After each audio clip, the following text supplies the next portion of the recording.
రాష్ట్రంలో మరోసారి భూముల ధరలు పెరుగుతున్నాయి.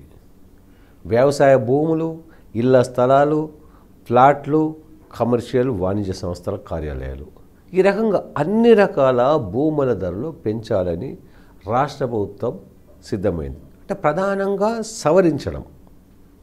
సో ఎందుకు సవరించాల్సి వస్తుంది అనే దానికోసం పోతే, ఏ రాష్ట్ర ప్రభుత్వమైనా అధికారంలోకి వచ్చిన తర్వాత ఆదాయ వ్యయాలను చూసుకుంటుంది.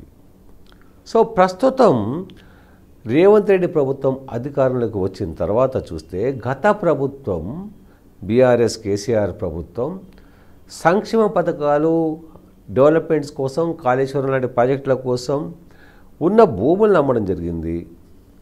అట్లాగే పన్నులు పెంచడం జరిగింది, ధరలు పెంచడం జరిగింది.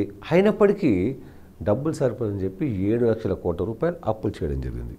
సో ఈ 7 లక్షల కోట్లకు వడ్డీల రూపేణా నెలకు 25,000 చొప్పున 25,000 కోట్ల చొప్పున రాష్ట్ర ప్రభుత్వం చెల్లిస్తుంది. దీంతో పాటు ఉద్యోగుల జీతాలు, సంక్షేమ పథకాల అమలు, మిగతా ప్రాజెక్టులు. ఇప్పుడు కొత్తగా మనకు రైతు రుణమాఫీ కూడా ఉంది. ఆగస్టు 15th చెల్లిస్తామని చెప్పి సీఎం చెప్పడం జరిగింది. దానికి 35,000 కోట్లు కావాలి.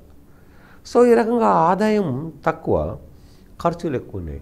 మరి దీనికి ప్రతిసారి భూములు అమ్మడం అంత ఈజీ కాదు. కాబట్టి ధరల సవరణ, అంటే భూముల ధరలు రాష్ట్రంలో చాలా ప్రాంతాల్లో కనీసం 30-40 లక్షల రూపాయలు ఎకరం భూమి పలుకుతుంది ధర కనీసం. ఇక ఎక్కువ 10 కోట్ల వరకు కూడా ఉండొచ్చు, ఏరియాని బట్టి. హైదరాబాదు, గచ్చిబౌలి కావచ్చు, ఆ రకంగా.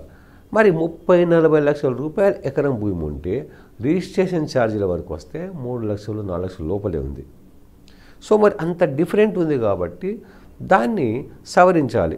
ఎంతవరకు సవరించాలి అంటే 40 లక్షల రూపాయలు కనుక గవర్నమెంట్ ధర పెడితే మళ్ళీ భూముల ధర 1 కోటి రూపాయల పైన పోతుంది. అప్పుడు సామాన్యులకు అందుబాటులో ఉండవు. కాబట్టి సామాన్యులకు అందుబాటులో ఉండే విధంగా, ప్రజలకు ఇబ్బంది కాకుండా, అట్లాగే రియల్ ఎస్టేట్ రంగం, నిర్మాణ రంగం, వాటికి కూడా ప్రోత్సాహం ఉండే విధంగా. అంతేగాని ధరలు ఇష్టం వచ్చినట్టు ఛార్జీలు సవరించేస్తే రియల్ ఎస్టేట్ భూమి పడిపోతుంది, నిర్మాణాలు పడిపోతాయి, ప్లాట్ల కొనుగోలు పడిపోతాయి, రియల్ పరంగా ఆదాయం కుంటుపడుతుంది. సో దీంతోపాటు ధరలు సవరిస్తూ, అట్లాగే రిజిస్ట్రేషన్ ట్యాక్స్ ఏ రకంగా ఉంది దాన్ని కూడా ఇంతవరకు పెంచుకోవచ్చు. ఈ విషయాల్లో సీఎం రేవంత్ రెడ్డి మంత్రులతో క్యాబినెట్ సమావేశాన్ని ఏర్పాటు చేశారు. ఆ సమావేశంలో అధికారులందరితో చర్చించడం జరిగింది. సో దీనికి సంబంధించి ప్రతిపాదనలు సిద్ధం చేయమని చెప్పడం జరిగింది. సో కొద్ది రోజులు ఈ ప్రతిపాదనలు వస్తాయి. సవరణ ఏ రకంగా చేయాలని నిర్ణయం కూడా వస్తుంది.